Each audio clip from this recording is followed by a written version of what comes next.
giant Christmas tree pinailawan na kan Department of Tourism Bicol como senyales kan sa indang pag-enkaminar sa publiko na papusugon ang turismo sa rehiyon. Uyan report.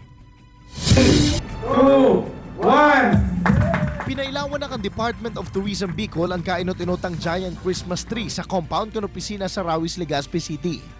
Sigun ki Regional Director Herbie Aguas, ang Christmas tree ang simbolo kan paglaom ninda na mabangon ang turismo sa Bicol makalisan maduwang taon na pagsakit huli sa mga travel restrictions na darakan pandemya. Marami na po tayong nasaktan, marami nang nawala, marami na po ang na-displaced during the pandemic. This is the time to bounce back. Katakod kay ni para mapuna na ang pagbangon liwat. Nakipag-coordinar na subod si Agua sa manlain-lain na LGUs, nganing babaan ang mga restrictions sa mga tourist spots. Kaya natin na mag-enjoy with this. Kailan pa tayo magsisimula, di natin alam kung kailan magtatapos ang COVID.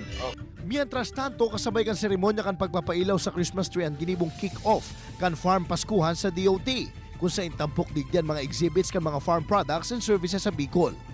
Katabang kan DOT digdian mga farm tourism operators sa probinsya ni Albay. Ini si Jesse Cruzat, Balitang Bicolandia.